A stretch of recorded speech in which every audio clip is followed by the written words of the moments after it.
श्रीमन्महागणाधिपतये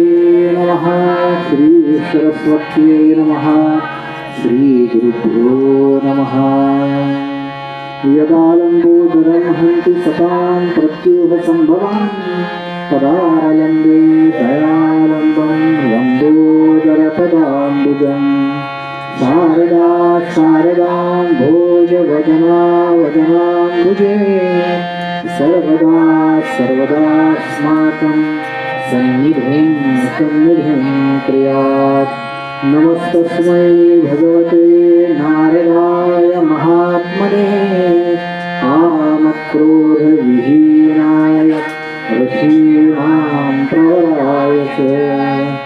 गुरुर्ब्रह्मा गुरुर्विष्णुः गुरुर्देवो महेश्वरः गुरुः साक्षात् परं ब्रह्म तस्मै श्री गुरवे नमः।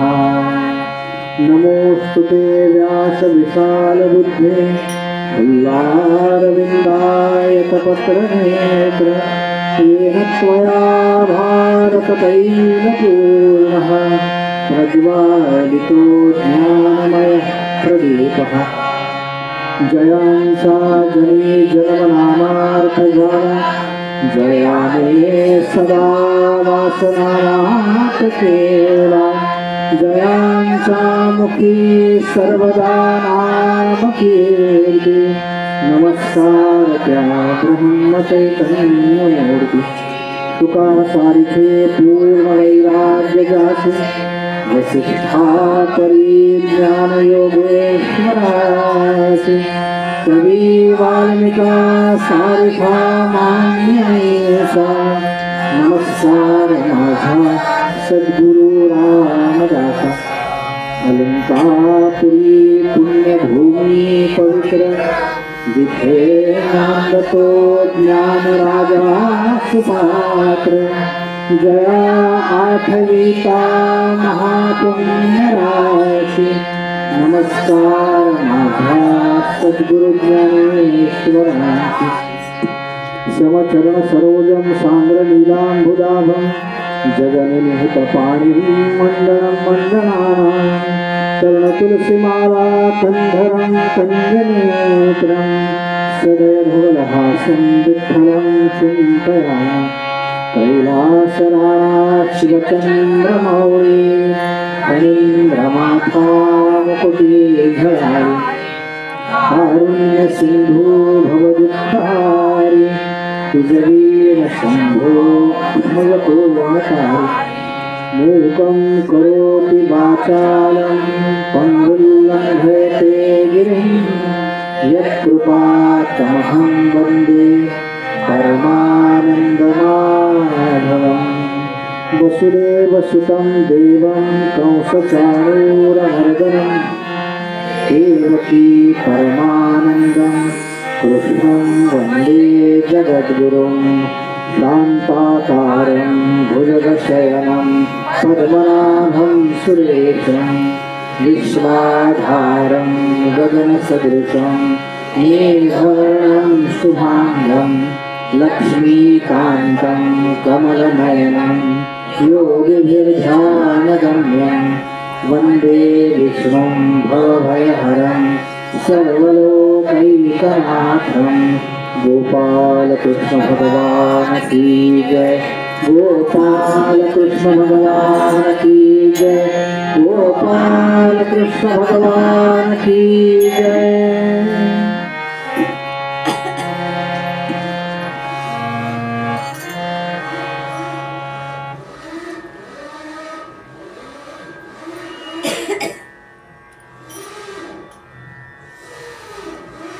गोंदवलेकर महाराज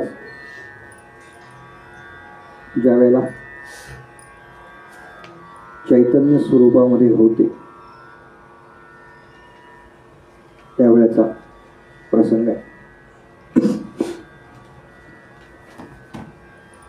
बरीच लोक महाराजांकडे यायची, काही ना काही प्रश्न विचारायची, महाराज प्रत्येकाला सांगायचे नाम घ्या।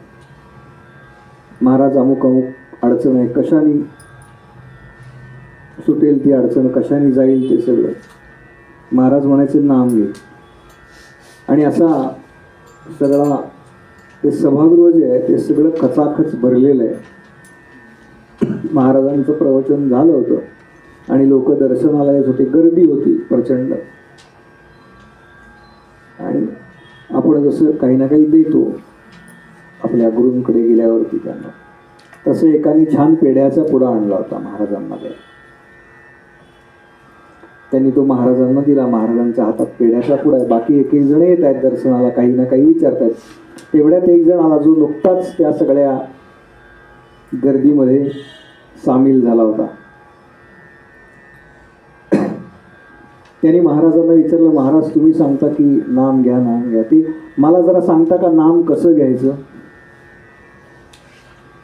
अगदी महाराजांच्या जवळ उभा होता बरं का। महाराजांनी काय केलं, त्याच्या हातावरती एक पेढा ठेवला आणि म्हणाले खा। त्यांनी आपला पेढा खाल्ला। पुन्हा आजूबाजूचे येत आहेत, काही ना काही महाराजांना विचारतायत, दर्शन घेत आहेत।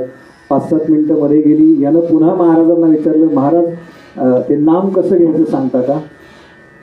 महाराज म्हणाले अरे हो, हा पेढा घे खा म्हणाले। पुन्हा 5-10 मिनिटं गेली, पुन्हा त्यानं तोच प्रश्न विचारला, महाराज नाम कसं घ्यायचं सांगताय ना? महाराज म्हणाले अरे हो, तुला सांगायचंच राहिलं आहे की हा पेढा घे खा। 4-5 पेढे त्याला खायला लावले महाराजांनी। आणि महाराजांनी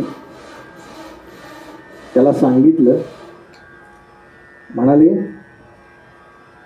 ज्या वेळेला मी तुझ्या हातावरती तो पेढा ठेवला आणि तुला पेढा खा असं सांगितलं, तेव्हा तुला हा प्रश्न पडला का की हा पेढा कसा खायचा? तो पेढा डावीकडून खाल्ला काय, उजवीकडून खाल्ला काय, वरून खाल्ला काय, सगळा तोंडात टाकला काय? त्याची चव तीच राहणार आहे ना? तेच नामच आहे।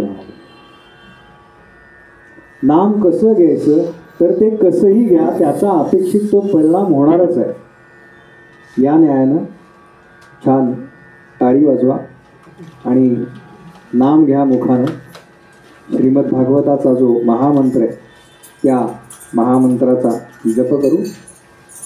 त्याच्यानंतर आज शुक्रवार निमित्त एक देवीचं भजन होणार आहे आणि मग कथा बघायला सुरुवात करू। हरि ओम नमो भगवते वासुदेवाय।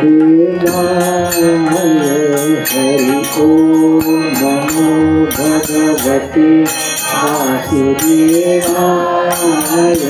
हरि ओम नमो भगवते वासुदेवाय।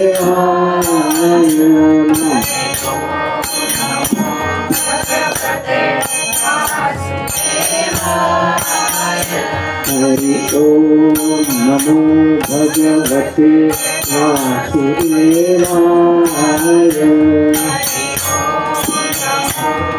हरि ओम नमो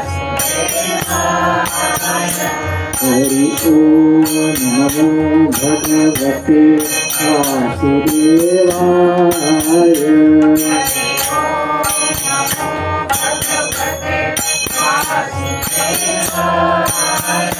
हरि ओम नमो भगवते वासुदेवाय।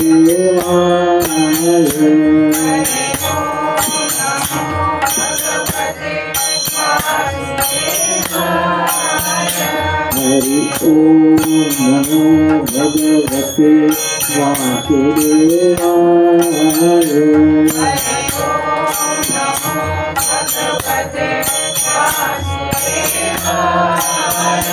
हरि ओम नमो भगवते वासुदेवाय।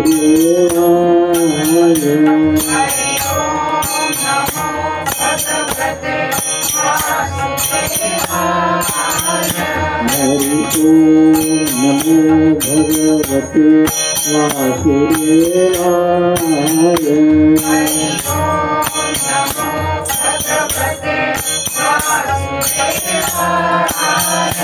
हरि ओम नमो भगवते वासुदेवाय।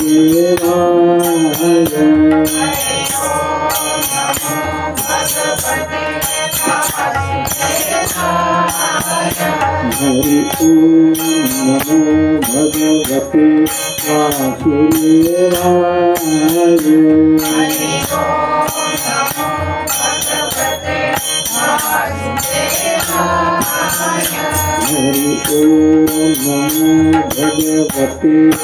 वासुदेवाय।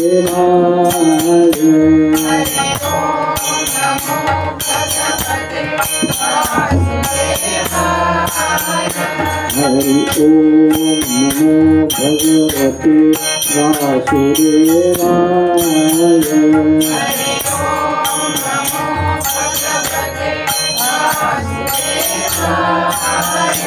हरि ओम नमो भगवते वासुदेवाय।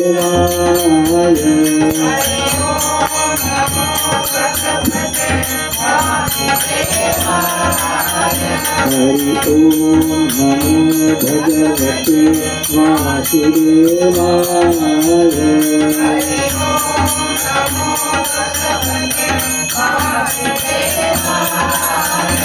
हरि ओम नमो भगवते वासुदेवाय।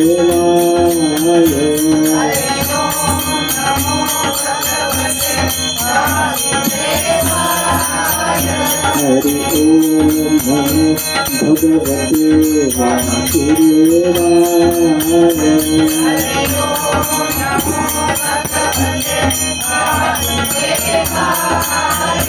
हरि ओम नमो भगवते वासुदेवाय।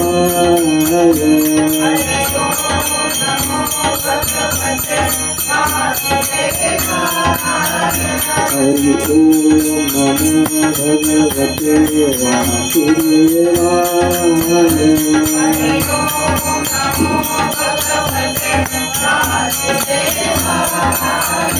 हरि ओम नमो भगवते वासुदेवाय।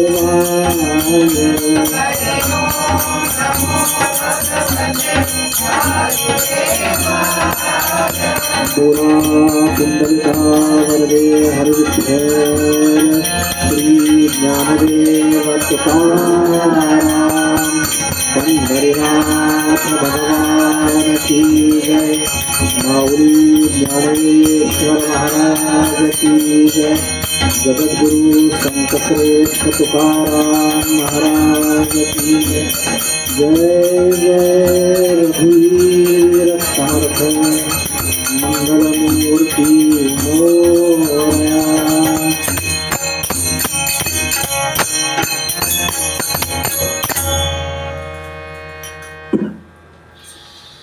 चतुश्लोकी भागवताची अर्धी ओळ सांगतो माझ्या पाठीमागून. अहमेवासमेवाग्रे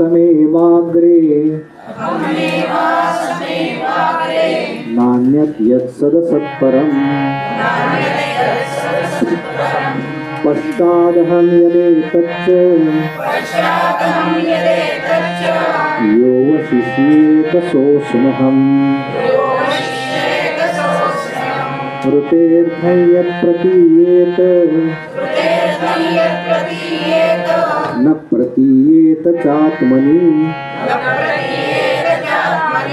तद्विद्यादात्मनो मायाम् यथा भासो यथा तमः यथा महान्ति भूतानि भूतेषु चावचेष्वनु प्रविष्टान्यप्रविष्टानि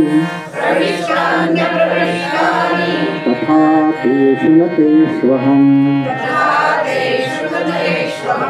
एतावदेव जिज्ञास्यम् तत्त्वजिज्ञासुनात्मनः अन्वयव्यतिरेकाभ्याम् यत्स्यात् सर्वत्र सर्वदा। गोपाल कृष्ण भगवान की जय। गोपाल कृष्ण भगवान की जय। गोपाल कृष्ण भगवान की जय। भगवंत म्हणतात, या चराचर सृष्टीच्या निर्मितीपूर्वी जे काही होतं ते मीच आहे. या चराचर सृष्टीमध्ये जे काही आहे ते सुद्धा मीच आहे. आणि या चराचर सृष्टीचा लय झाल्यानंतर जे काही शिल्लक राहील ते सुद्धा मीच आहे. ज्याप्रमाणे दृष्टीदोष झाला असता आकाशामध्ये रात्रीच्या वेळेला एकाच्या ऐवजी 2 चंद्र दिसतात, या दृष्टीदोषाला भगवंतांनी माया असं संबोधलेलं आहे. या मायेच्या प्रभावामुळे आम्हाला भगवंत आणि इतर वस्तू अशा 2 वेगवेगळ्या भासतात. वास्तविक प्रत्येक वस्तू ही भगवंतांनी व्याप्त आहे. आमचं हे जे शरीर आहे हे पंचमहाभूतांनी बनलं आहे. पृथ्वी, आप, तेज, वायू आणि आकाश, ज्याच्यामध्ये आम्ही अन्न ग्रहण करतो, वायू भक्षण करतो, पाणी प्राशन करतो. म्हणजे आमचं शरीर ज्याच्यापासून बनलंय त्याच वस्तू आम्ही बाहेरून आतमध्ये घेतो. भगवंत म्हणतात, मी तुमच्या आतमध्येच आहे, मी कुठूनही बाहेरून येणारा नाही. आणि जे आत्मतत्व सर्व ठिकाणी कायम सदोदित उपस्थित आहे ते कसं काय समजून घ्यायचं, तर याच्याकरता भगवंतांनी अन्वय आणि व्यतिरेक या साधनांची आपल्याला उपलब्धी करून ठेवलेली असा या चतुश्लोकी भागवताचा अर्थ आहे. हे 4 श्लोक प्रत्यक्ष भगवंतांनी आपलं स्वरूप काय आहे हे ब्रह्मदेवांना कळावं म्हणून ब्रह्मदेवांना सांगितलं. ज्यावेळेला ब्रह्मदेवांना असं वाटलं की आता या सृष्टीची रचना करायची आहे आणि ती मला करायची आहे, हे जास्त महत्त्वाचं आहे. रचना करायची आहे आणि ती मला करायची आहे, त्यावेळेला भगवंत सांगितलं, हे जे तुला असं वाटतंय ना काही करायचं आहे, तसं काही नाही आहे. जेव्हा काही नव्हतं तेव्हा मीच होतो. म्हणून हे 4 श्लोक सांगितले. ब्रह्मदेवांनी देवर्षी नारदांना सांगितले आणि नारदांनी ते व्यासांना सांगितले. व्यासांनी त्याचा 18,000 श्लोकांमध्ये जे रूपांतर केलं तो म्हणजे श्रीमद भागवत नावाचा ग्रंथ. ज्या ग्रंथाच्या 3ऱ्या दिवसाच्या कथाभागामध्ये सम्मिलित होण्यासाठी आपण या ठिकाणी सगळे एकत्रित आलेलो आहोत. आज शुक्रवार आहे, त्याच्यामुळे एक देवीचं भजन होईल आणि त्याच्यानंतर 3ऱ्या दिवसाचा कथाभाग आहे, त्याच्याकडे आपण बोलूया.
श्रीधर फडक्यांनी ह्याचं तिसरं पण एक कडवं स्वरबद्ध केलेलं आहे. ते मला नुकतंच मिळालंय पण माझ्या लक्षात नाही आलं. ते कधी योग आला तर मी परत म्हणेन. अप्रतिम आहे ते पण कडवं.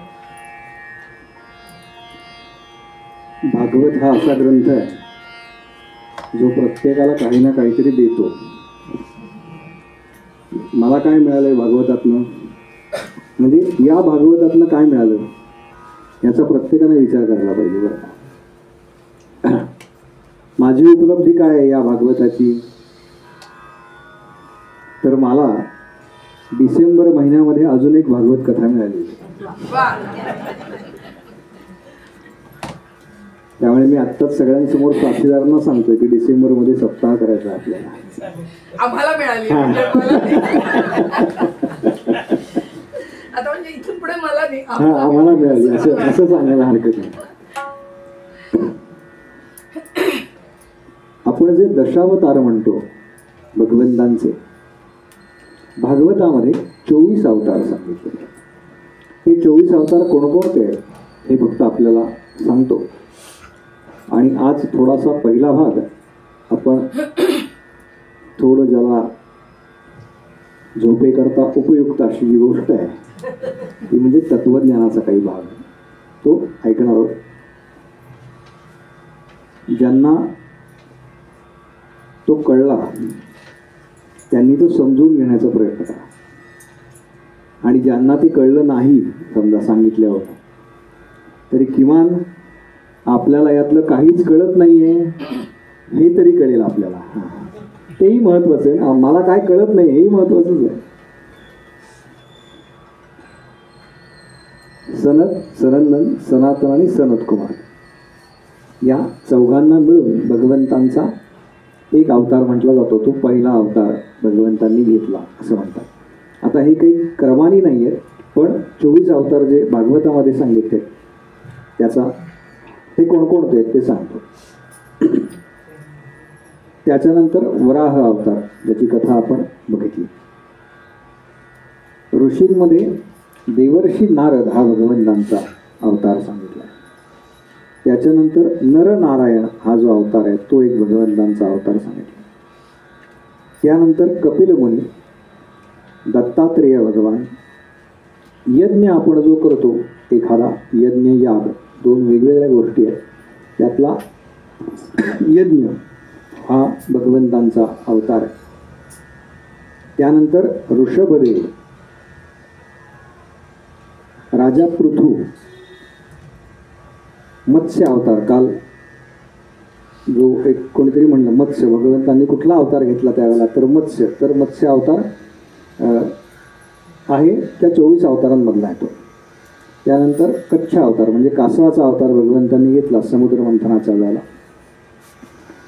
त्याच्यानंतर धन्वंतरी, ज्यांच्या हातामध्ये तो अमृत कुंभ होता, आयुर्वेदाचे प्रवर्तक ज्यांना म्हटले जातं. आपण जर आयुर्वेदिक दवाखान्यात गेलो तर भगवान महाविष्णूंसारखीच एक मूर्ती ठेवली असते बघा, ही धन्वंतरींची मूर्ती आहे.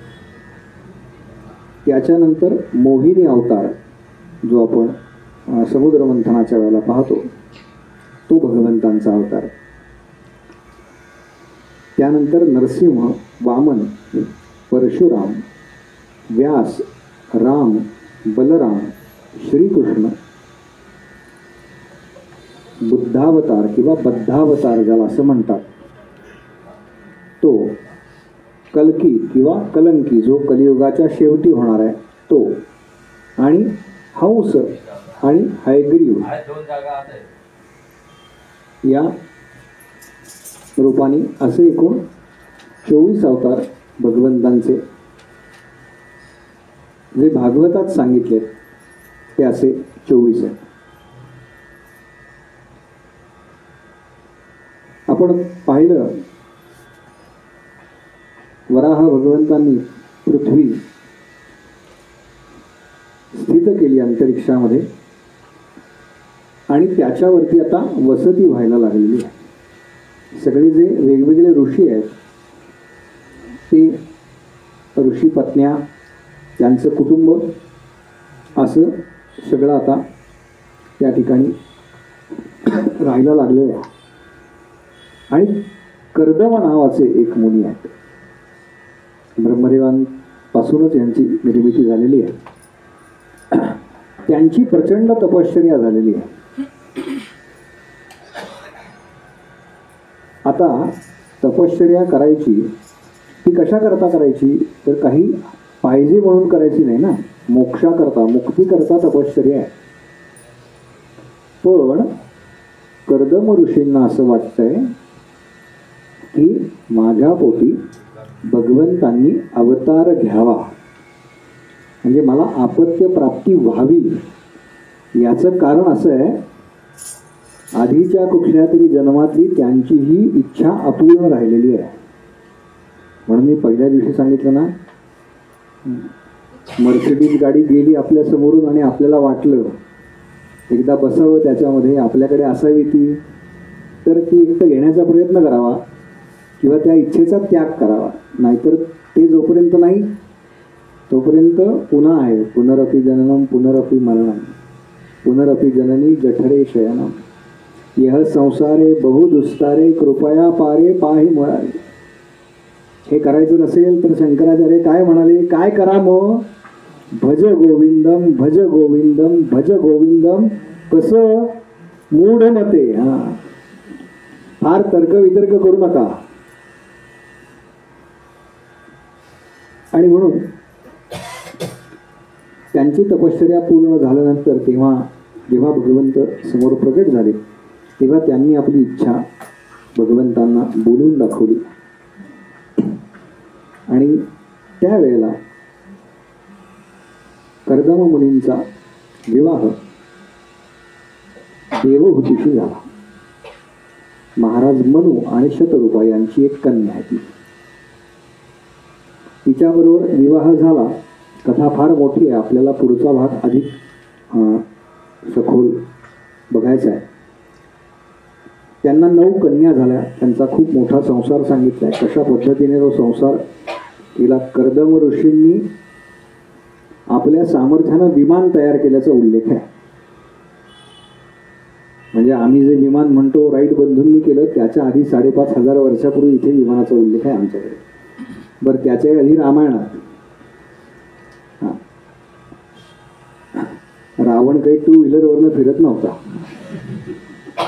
अगस्ती मुनी जे आहेत ज्यांनी समुद्र प्राशन केला ते सुद्धा विमानातनं फिरत होते असा उल्लेख आहे.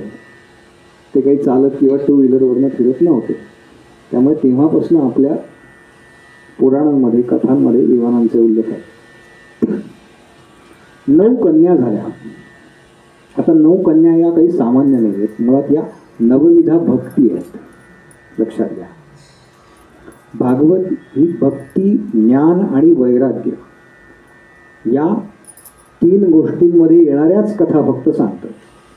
याच्या बाहेरची कथा श्रीमद भागवतामध्ये नाही.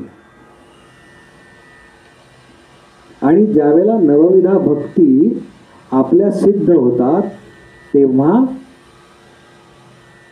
भगवंत प्रगट होतात. म्हणून 10वा मुलगा झाला आणि तो साक्षात भगवंतांचा अवतार आहे. ते म्हणजे कपिल भगवंत. मागच्या भागवत सप्ताहामध्ये मला कपिल भगवंतांवरती काही सांगता आलं नाही, कारण वेळही मिळाला नाही. आणि तिथे जे श्रोते होते त्यांना ते नाच गाणं फेर धरणं याच्यातच थोडासा जास्त रस होता, त्याहीमुळे जमलं. समोर श्रोता कोण आहे त्याच्यावरती कथा ठरते बरं का भागवतातली. म्हणजे कोणाचा ऐकणारा श्रोता आहे, आयोजकांचा ऐकणारा आहे का व्यासांचा ऐकणारा आहे, त्याच्यावरती ठरतं. आणि कर्दमांना माहिती आहे प्रत्यक्ष भगवंत माझ्या पोटी आलेले आहेत. त्या 9 कन्यांचे विवाह झाल्यानंतर कर्दमांनी आपल्या मुलाची म्हणजे कपिल भगवंतांची परवानगी घेतली आणि ते तपश्चर्या करतात, म्हणजे भगवत प्राप्ती करतात. भगवत प्राप्ती झालेलीच आहे, पण त्यांची जी वासना अपूर्ण राहिली होती ती त्यांनी पूर्ण केली. पुत्रप्राप्ती करून घेतली आणि पुन्हा त्या पुत्राच्या आज्ञेनं त्यांनी आपल्या देहाचा त्याग केला. आणि आता देवहूती आणि कपिल भगवान म्हणजे त्यांचा मुलगा आहे, असे 2 जण आता त्या आश्रमात आहेत. आणि एक दिवस कपिल भगवंत ध्यानामध्ये आहेत, डोळे मिटून बसले आहेत.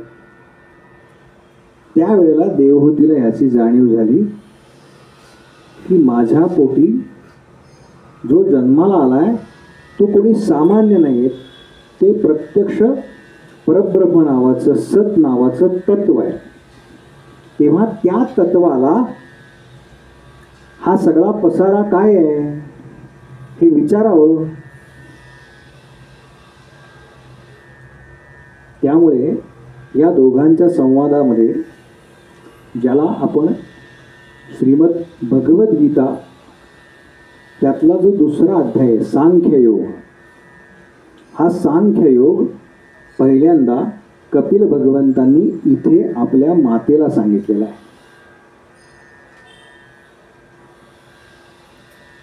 भगवंतांची ती आई आहे आणि सांगणारे भगवंत आहे. याचा अर्थ दोघेही जण ज्ञानी आहेत. म्हणून त्यांच्यात जी चर्चा झाली ती ज्ञानाच्या व्यतिरिक्त दुसरी कोणतीही चर्चा झालेली नाही. तिने प्रश्न अगदी सामान्य विचारला. कपिल भगवंत झाडाच्या पारावरती बसले. तो आपल्या भागवतामध्ये त्याचा फोटो उपलब्ध आहे, कसं माता बसली आहे चरणापाशी. आणि तिनं आपल्या पुत्राला विचारलं की हे पुत्रा, संसारामध्ये आम्ही एवढ्या सगळ्या गोष्टी करतो, पण त्यातल्या कोणत्याच गोष्टीमधून सुख प्राप्त होत नाही, तेव्हा ते सुख प्राप्त कशानं होईल ते तू मला सांग. आणि म्हणून कपिल भगवंत सांगायला सुरुवात करतात की आई, मुळात तू ज्या संसाराचा उल्लेख केलास त्या संसारात सुख नावाची वस्तू नाहीच आहे. कारण तुला ती सुख म्हणून जरी वाटत असली तरी ती स्थल सापेक्ष आहे, काल सापेक्ष आहे, वस्तू सापेक्ष आहे. आपण याचं उदाहरण पाहिलं गेल्या 2 दिवसामध्ये. त्यामुळे ती आत्ता तुला जरी सुख देणारी अशी वाटत असली तरी अंततोगत्वा त्याच्यापासून दुःखाची प्राप्ती अधिक आहे. आणि म्हणून तू मुळात या सगळ्या ब्रह्मांडाची जी सगळी रचना आहे ती रचना कशी आहे, या शरीराची रचना कशी आहे ते समजावून घे. ते जर तुला कळलं तर तुला सुख म्हणजे नेमकं काय, ते शाश्वत साधन काय आहे हे कळेल. आणि म्हणून त्यांनी सांगायला सुरुवात केली.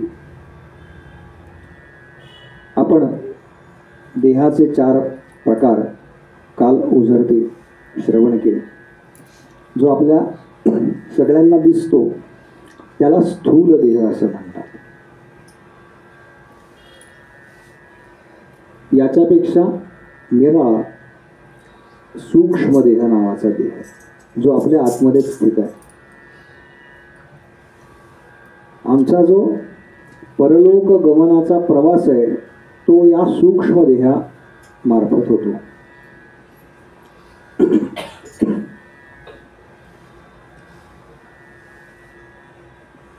मला माझ्या कन्येने एक प्रश्न विचारला. आपण ते देवासमोर ठेवतो की नाही प्रसाद म्हणून, त्यांना ते खातात का हो?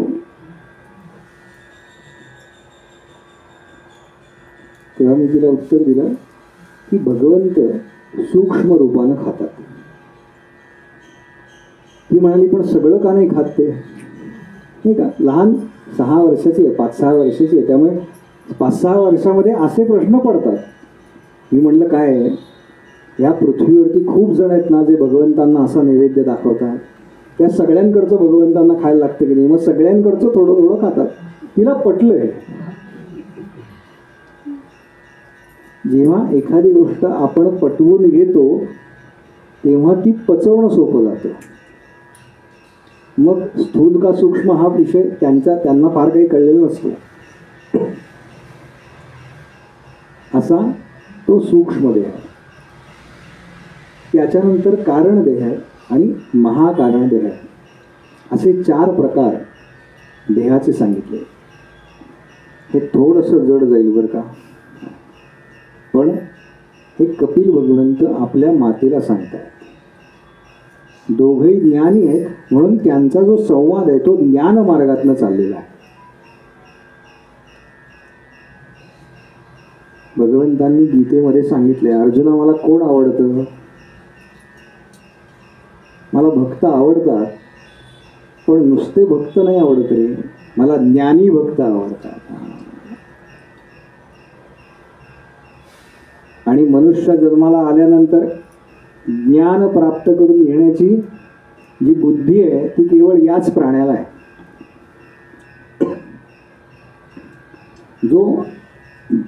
जे शरीर आपल्याला दिसतं, साध्या डोळ्यांनी आपण जो देह पाहू शकतो तो आहे स्थूल देह.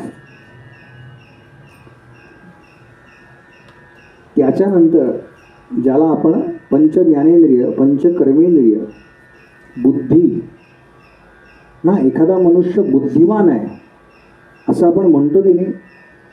मग शाळेमध्ये असेल तर ते मार्कांवरनं म्हणतो, व्यवहारामध्ये असेल तर त्याच्या लौकिकात त्यानं जे काही प्राप्त केलंय त्याच्यावरून म्हणतो.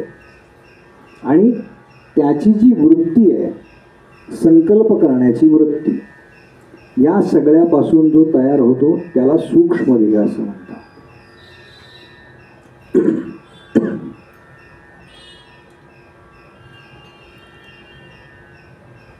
आपण ज्याला आत्मा आत्मा आत्मा असं म्हणतो, ती आत्मा नावाची उपाधी ज्याला असते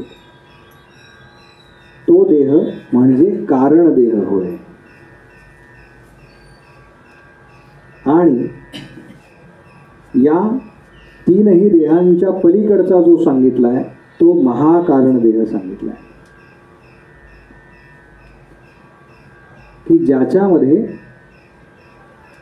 आम्हाला मी शरीर नाही तर मी आत्मा आहे याचं ज्ञान होतं, तो महाकारण देह आहे. फार गुंतागुंतीचं आहे बरं का. या पंचमहाभूतांनाच पंचतन्मात्रा जे म्हटलं जातं ते या पंचमहाभूतांना म्हटलं जातं. त्याचबरोबर आम्हाला पंचकोश आहेत आमच्या शरीराला. आपला देह हा प्रामुख्यानं अन्नावरती पोचला जातो.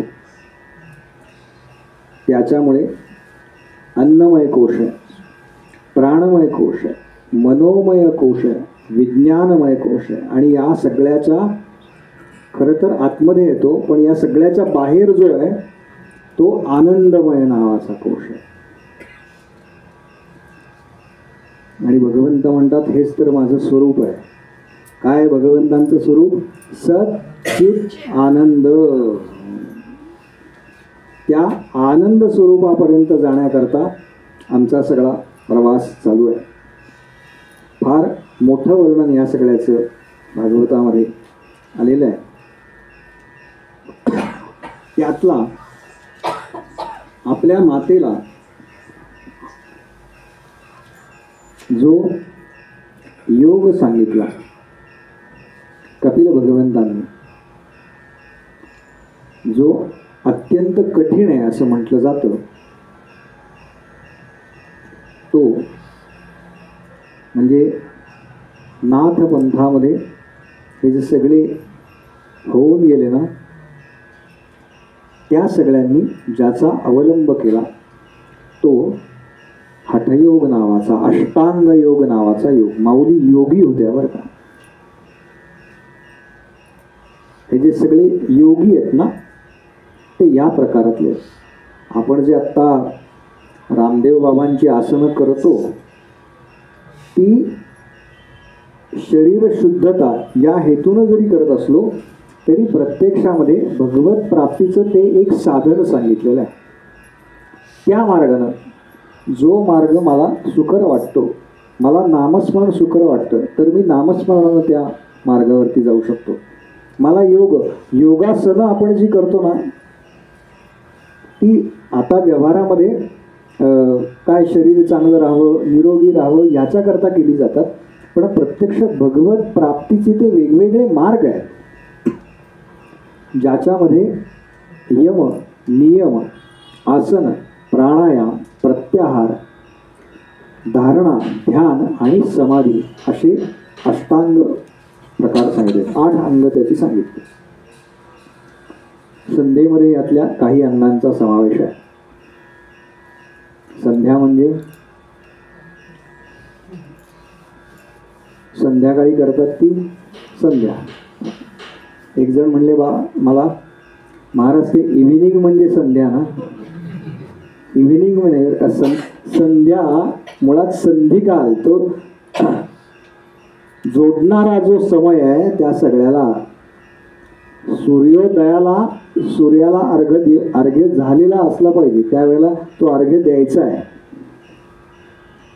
मग जर अर्घ्य सूर्योदयाला द्यायचा आहे तर त्याच्या आधी आमचं स्नान झालेलं पाहिजे.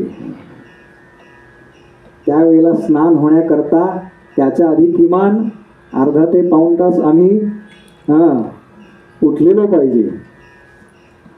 उद्याचा सूर्योदय किती वाजता आहे सांगू का फक्त? साधारण 6, 6:30 ही सूर्योदयाची वेळ कॅलेंडरमध्ये छापलेली असते बरं का, रोजची असते.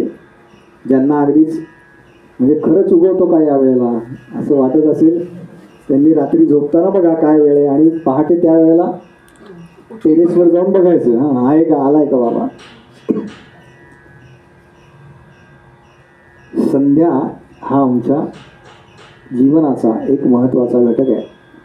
आणि मी मागच्या वेळेला म्हणलो त्याच्या आधीही सांगितलं की ज्यांना संध्येचा अधिकार नाही त्यांनी काय करायचं तर त्यांनी हरिपाठ करायचा.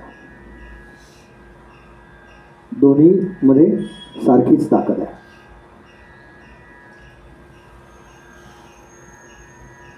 आपण जो आत्ता रामदेव बाबांचा किंवा पतंजली योग त्यांच्या ज्या कंपनीचं नाव आहे पतंजली, त्यातला जो योग किंवा योगासनं त्यातली जी बघतो तो या अष्टांग मार्गातला एक प्रकार आहे.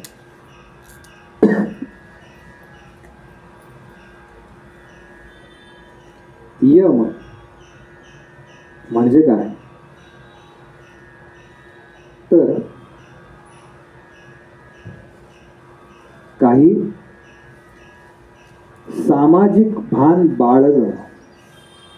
इतकं सोपं, अगदी सोपं सांगतोय मी, फार त्याच्यात आपण जायला नको. मग त्याच्यामध्ये अहिंसा आणि बाकी सगळ्या गोष्टी सांगितल्यात. आपण दुर्दैवाने फक्त अहिंसा परमो धर्मा एवढंच लक्ष ठेवलं. अहिंसा परमो धर्मा धर्मो हिंसा तथैवच हे पुढचं जास्त महत्वाचं आहे. आपण नेमकं तेच विसरलोय. त्याच्यात सत्य बोला, खोटं बोलू नका, दुसऱ्याकडे जे आहे त्यानं जे मिळवलंय त्याची अभिलाषा धरू नका, ते मिळवण्याकरता प्रयत्न करू नका असं म्हटलेलं नाही आपल्याकडे. त्याची अभिलाषा धरू नका. ब्रह्मचर्याचं पालन करा. तो जो कालावधी सांगितलाय गृहस्थाश्रमामध्ये प्रवेश करण्यापूर्वी अपरिग्रह हा यातला एक महत्त्वाचा विषय आहे. म्हणजे आवश्यकतेपेक्षा अधिक गोष्टींचा संग्रह करू नये. आद्य शंकराचार्य त्यांच्या बाबतीतला एक प्रसंग सांगतात. त्यांच्या इथे कोणीतरी संन्यासी निवर्तला अशी बातमी आली मठामध्ये आणि म्हणून शंकराचार्य बघायला गेले. ते जे संन्यासी निवर्तले होते त्यांच्या कनवटीला म्हणजे पंचा किंवा धोतर गुंडाळतात ना इथे असं गोल केलेलं असं, त्या कनवटीला 3 लवंगा होत्या. आचार्यांनी सांगितलं ज्या अर्थी यांनी आपल्या जवळ संग्रह केलाय त्या अर्थी हे संन्यासी नाहीत. काय कडक नियम आहेत बघा. शंकराचार्यांच्या चरित्रामध्ये हा प्रसंग आहे. 3 लवंगा फक्त सापडल्या. शंकराचार्यांनी सांगितलं ज्या अर्थी यांनी काही संग्रह केलाय, कारण संन्यासाला संग्रह वर्ज आहे, त्यानं संध्याकाळी जेवणाची चिंता करायची नाहीये, त्याच्या जेवणाची चिंता आपण करायची. आपण सगळे गृहस्थी आहोत, त्यामुळे आपण केली पाहिजे त्यांच्या भोजनाची चिंता. शौच, संतोष, तप. शौच म्हणजे शरीर आणि मनाची शुद्धी, संतोष म्हणजे समाधान आणि आनंद, तप म्हणजे स्वयंशिस्त सांगितलंय बरं का सोप्या भाषेत, नाही का. काही काही जण असतात ना चातुर्मासात अमुक एक खाणार नाही, म्हणजे पूर्वीच सांगतोय मी बरं का. कांदा भजी शक्यतो करू नये, कांदा लसूण वरज. मला एकाने विचारलं होतं प्रसादाच्या वेळेला कांदा भजी ठेवल्या तर चालतील का. खरी परिस्थिती आहे बरं का. म्हणून ज्या वेळेला मला गाडगे काकांनी विचारलं ना की प्रसाद ठेवायचा असं असं, तर मी म्हटलं प्रसादाला तरी कांदा लसूण नको अशा भाज्या त्यांना सांगा, हरकत नाही, करतात म्हणलं कार्यालयामध्ये. किमान प्रसाद म्हणून तरी आपण त्या टाळण्याचा प्रयत्न करा. स्वाध्याय म्हणजे आत्मचिंतन सांगितलंय. आणि ईश्वराबद्दलचं अनुसंधान सांगितलं. आणि या गोष्टी तू तुझ्या जीवनामध्ये इथून पुढच्या काळात या सगळ्याचा तू अभ्यास कर असं कपिल भगवंतांनी सांगितलं. हा अभ्यास जर तू चालू केलास तर तुला आत्ता जो संसार सार वाटतोय तो काही काळानंतर असार वाटायला लागेल. आणि सार काय आहे तर ते परमतत्व ही एकमेव गोष्ट सार आहे. तेव्हा त्या गोष्टीची म्हणजे ध्यान आणि धारणा या गोष्टीतनं तू त्या तत्वापर्यंत जाण्याचा प्रयत्न कर असं कपिल भगवंतांनी आपल्या मातेला सांगितलं. मातेनं त्या उपदेशाप्रमाणे पुढे ध्यानधारणा केलेली आहे आणि त्याच्यानंतर आपला देह तिनं भगवंतांना अर्पण केलेला आहे. हा सांख्ययोग सांगण्याकरता म्हणून कपिल भगवंतांचा केवळ अवतार आहे. मातेच्या निमित्तानं तो आपल्या सगळ्यांना कळावा हा त्यामागचा हेतू आहे. आणि मग पुढे त्याचा सगळा विस्तार आपण पातंजली योग किंवा महर्षी योग हठयोगातले वेगवेगळे जे मोठे ऋषी होऊन गेले त्यांच्या नावाने ते पुढे योग सुरू झाले. यानंतर भागवतामध्ये अजून एक कथा येते ती म्हणजे महादेव आणि दक्ष प्रजापती यांची एक कथा आहे. दक्ष प्रजापतींची कन्या सतीदेवी म्हणजे पार्वती देवींचा आधीचा अवतार आहे. दक्ष प्रजापती हे त्या सगळ्याचे प्रमुख आहेत. प्रजापती प्रजेचं पालन करणारा दक्ष त्यांचं नाव आहे म्हणून ते दक्ष प्रजापती. ते राजे आहेत थोडक्यात त्यावेळेला. आणि त्यांची कन्या ब्रह्मदेवांच्या सांगण्यावरून भगवान शिवांना दिलेली आहे. सती तिचं नाव. आणि सगळेजण एका कार्यक्रमाच्या नियोजनाकरता दक्ष प्रजापतींकडे जमा झालेले आहेत. सगळे जमा झालेले आहेत पण दक्ष प्रजापती हे कार्यक्रमाचे अध्यक्ष असून सुद्धा ते उशिरा आलेले आहेत. आणि तेव्हापासून प्रथा चालू आहे काय अध्यक्षांनी उशिरा जायचं. सगळे आले की मग अध्यक्षांनी जायचं. आता स्वाभाविक अध्यक्ष आले म्हणल्यावर सगळ्यांनी उभं राहायला पाहिजे म्हणून सगळेजण उभे राहिले. 2 जण उभे राहिले नाही. एक म्हणजे ब्रह्मदेव उभे राहिले नाही आणि दुसरे शिवजी उभे राहिले. दक्ष प्रजापतींना राग आला. म्हणजे ब्रह्मदेव उभे राहिले नाहीत हे मी समजू शकतो कारण एका अर्थानं जर आपण फॅमिली ट्री बघितलं तर ब्रह्मदेव हे सगळ्यांचे पिता आहेत. या न्यायानं ते उभे राहिले नाहीत हे मान्य आहे. पण हा आपला जावई असून यानं माझा अपमान केला त्यामुळे सासऱ्यांना राग आलेला आहे. आणि भर सभेमध्ये ते शिवजींना काय काय बोललेले.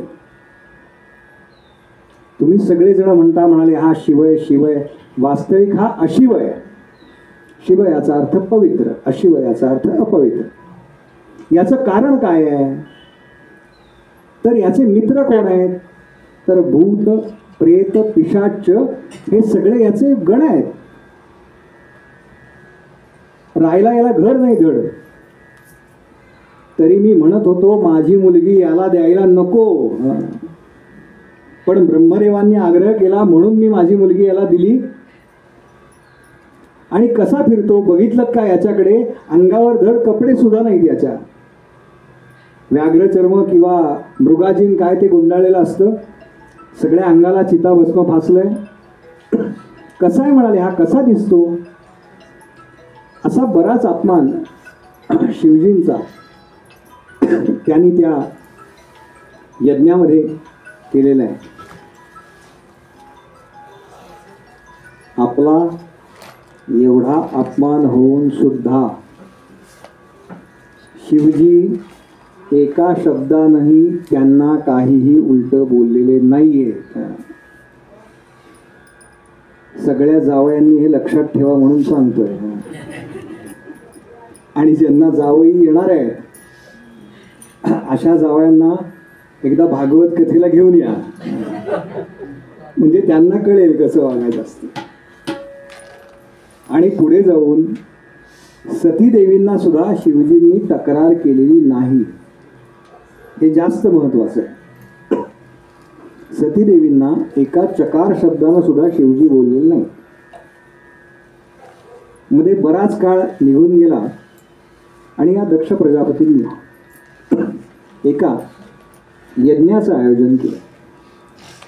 आता आपल्याला माहिती आहे की यज्ञामध्ये वेगवेगळ्या देवतांना हविर्भाग दिला जातो, म्हणजे त्यांचा एक वाटा असतो ठरलेला, तो दिला जातो.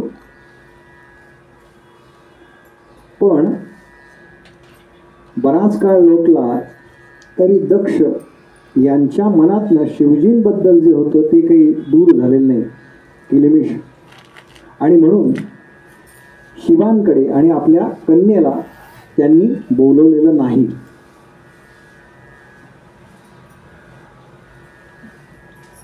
एक दिवस ज्या दिवशी त्या यज्ञाचं आयोजन होतं त्याच्या काही एखाद 2 दिवस अलीकडे असं सांगतात की जी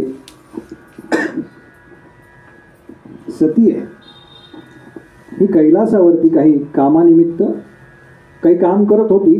त्यावेळेला तिनं आकाशमार्गानं काही देव आणि त्यांच्या देवपत्नी जाताना पाहिल्या. एका देवपत्नीनं विमान आपलं खालती उतरवलं आणि सतीदेवींना विचारलं की अगं काय तू नाही येणार का? तुझ्या अंगावरची साडी साधीच दिसतीये, आज काय भागवताला सुट्टी मारायचा विचार आहे का? तुझ्या वडिलांकडे यज्ञ आहे, त्याला तू येणार नाहीस का? बघा, सतीदेवींनी असं नाही सांगितलं नाही नाही आम्हाला बोलवणंच नाहीये. ती म्हणाली हो मी तयारच होतीये, आता निघणारच होत आम्ही काही वेळात. आणि ती शिवजींना येऊन म्हणाली अहो वडिलांकडे यज्ञ असं मला कळलं तेव्हा आपण गेलं पाहिजे. त्यावेळेला शिवजींनी जो काही घडलेला प्रकार आहे तो तिला सांगितला आणि म्हणाले आपल्याला जर त्या यज्ञाला बोलवलेलं नाही तर आपण जाऊ नये. ज्या ठिकाणी आपल्याला बोलवलेलं नाही तिथे जाऊ नये असा प्रघात आहे. ती म्हणाली असं जरी असलं ना तरी 3 जागा अशा आहेत जिथे न बोलवता जावं. त्यातलं एक आहे आप घर, स्वतःचं घर. स्वतःच्या घरी म्हणजे भावाबरोबर आईबरोबर वडिलांबरोबर कितीही भांडणं असली पण आपल्या घरी काही कार्य निघालंय असं म्हटल्यानंतर लगेच गेलं पाहिजे. त्या कार्यामध्ये आपलं काहीतरी योगदान असावं म्हणून, नुसतं जेवायला नाही. आप घर स्वतःच्या घरी. दुसरं आहे बाप घर म्हणजे वडिलांच्या घरी जर काही कार्य निघालं कन्येकरता तर वडिलांच्या घरी न बोलवता आपण गेलं पाहिजे. आणि तिसरं आहे गुरुघर. गुरूंकडे एखादं कार्य असेल तर मग त्यांनी मला बोलवलंच नाही असं गुरूंबद्दल म्हणता येत नाही. गुरूंकडे जर काही कार्य असेल तर त्यांच्याकडे आपल्याला गेलं पाहिजे आणि आपल्या घरातलं कार्य समजून त्यांच्या कार्यात सहभागी झालं पाहिजे. भगवान महादेव म्हणाले तुझं म्हणणं बरोबर आहे पण मी काही येऊ शकणार नाही. ती म्हणाली ठीक आहे मग मी जाते. शिवांनी काही शिवगण दिले आणि ती त्या यज्ञाच्या ठिकाणी आली. तिनं पाहिलं सगळ्या देवांकरता आसनं मांडलेली आहेत. ब्रह्मदेवांकरता आसन आहे, भगवान महाविष्णूंकरता आसन आहे. म्हणजे या न्यायानं जर बघितलं तर शिवजींकरता तिसरं आसन पाहिजे, पण शिवांकरता काही आसनं मांडलेलं नाही. बाकी सर्व देवांकरता, इंद्राकरता आसन आहे, वरुणाकरता आसन आहे, नवग्रहांची आसनं मांडलेली आहेत. पण आपल्या पतीकरता आसन मांडलेलं नाही हे तिनं बघितलं आणि त्या ठिकाणी तिने आपल्या वडिलांना बोलायला सुरुवात केली. ती म्हणाली की बाबा, मला माझे पती सांगत होते की तू जाऊ नकोस, ज्या ठिकाणी आपल्या यजमानांचा अपमान होतो त्या ठिकाणी शक्यतो जाऊ नये. पण मलाच असं वाटलं की असं काही नसतं मुलीच्या बाबतीमध्ये वडिलांना. पण तुमच्या वर्तनावरून असं वाटतंय की तुमच्या मनामध्ये ते सगळं अजूनही शिल्लक आहे, एवढा काळ गेला तरी. तेव्हा मला असं वाटतं की आता इथून मी परत निघून जावं. पण परत मी घरी कुठल्या तोंडाने जाऊ? कारण माझे पती मला दाक्ष कन्या म्हणून हाक मारतात. दक्षाची कन्या आहेस ना, दाक्ष कन्या म्हणून हाक मारतात. तेव्हा त्यांनी जर इथून पुढे मला दाक्ष कन्या म्हणून हाक मारली तर माझ्या डोळ्यासमोर हा सगळा प्रसंग येईल की तुम्ही त्यांचा अपमान केलाय. आणि म्हणून सती देवीनं त्या ठिकाणी योगमायेनं आपला देह समर्पण केला. तिथे अग्निकुंड पेटलं होतं, त्याच्यात तिनं उडी मारली असं काही जण सांगतात. पण योगमायेनं तिनं आपला देह संपवला. तिनं देह संपवला म्हटल्यानंतर शिवगण जे होते त्या शिवगणांमध्ये आणि हे जे दक्ष प्रजापती आहेत त्यांच्या सगळ्या गणांमध्ये मोठ्या प्रमाणावरती युद्ध झालं. त्या ठिकाणी शिवजी आले. फार मोठा प्रसंग आहे या सगळ्याचा. त्या ठिकाणी शिवजी उपस्थित राहिले आणि शिवजींनी नंतर त्या ठिकाणी जे मृत झाले होते या सगळ्यांना केवळ आपल्या दृष्टीनं पुन्हा जीवदान दिलं. याचं कारण तो यज्ञ अपूर्ण राहिला होता म्हणून. यज्ञ हे भगवंतांचं एक स्वरूप आहे, ते अपूर्ण राहता कामा नये म्हणून शिवजींनी हे केलं. आणि दुसरी गोष्ट अशी सांगतात की शिवजींनी सतीचा त्याग का केला? तर शिवजींनी सतीचा त्याग केला याचं एक कारण जे थेट रामायणामध्ये जातं. ज्या वेळेला रावणानं सीता मातोश्रींना पळवून नेले, सीतेची छाया पळवून नेली असा वाल्मिकी रामायणात उल्लेख आहे. त्यावेळेला प्रभू रामचंद्र हा सगळा घटनाक्रम सतीदेवींना सांगतायत. आणि सतीदेवी म्हणाल्या, म्हणजे पार्वतींचं आधीचा अवतार, त्या म्हणाल्या हे कसलं परब्रह्म आपल्या बायको करता रडतय. बायको करता रडणारे सामान्य जीव असतात. काही जण बायको करता रडतात, काही जण बायको मुळे रडतात.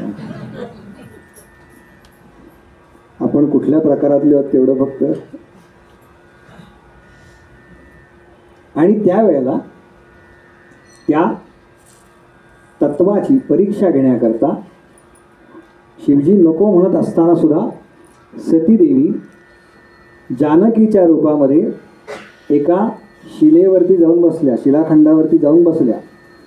प्रभू रामचंद्र चालले, पाठीमागून लक्ष्मणजी येत आहेत आणि एकदम समोर प्रकट झालाय. त्यावेळेला लक्ष्मणजी म्हणते, दादा या बघ वहिनी.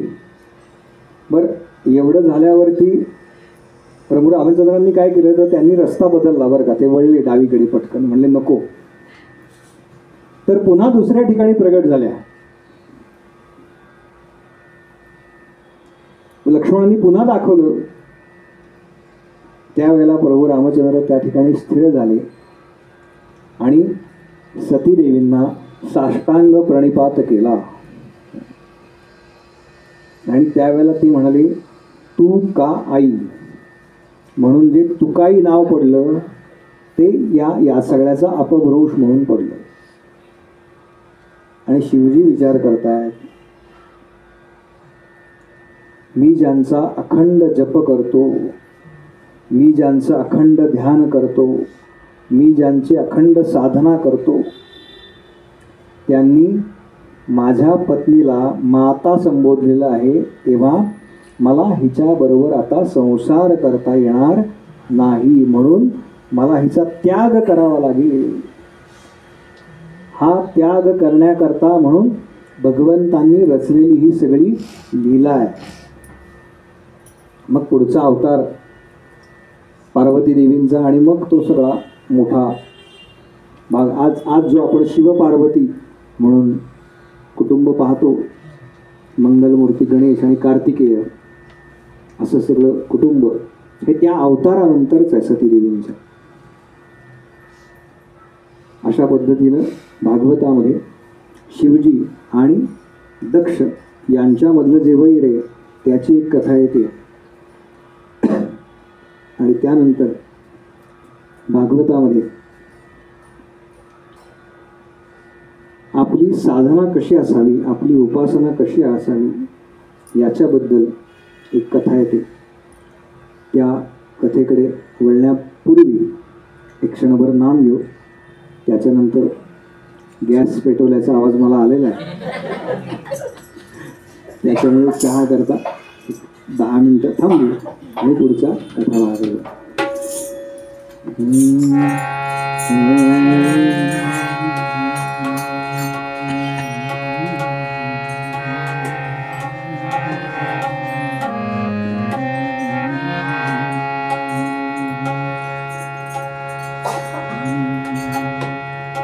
राधे राधे राधे राधे गोविंद राधे मा, राधे राधे राधे गोविंद राधे, राधे राधे राधे राधे गोपाल राधे,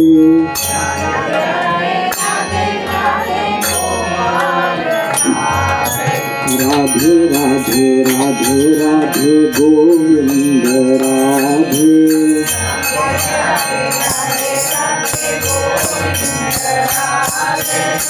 राधे राधे राधे राधे गोपाल राधे,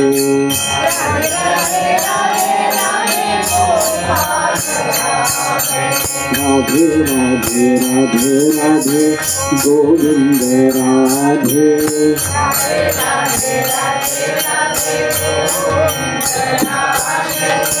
राधे राधे राधे राधे गोपाल राधे,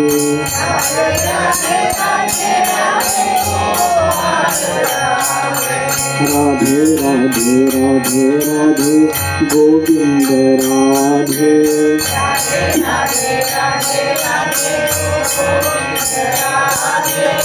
राधे राधे राधे राधे गोपाल राधे,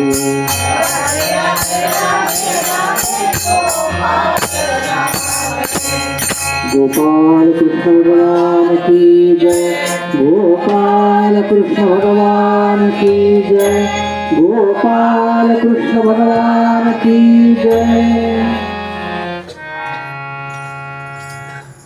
चहा करवाय.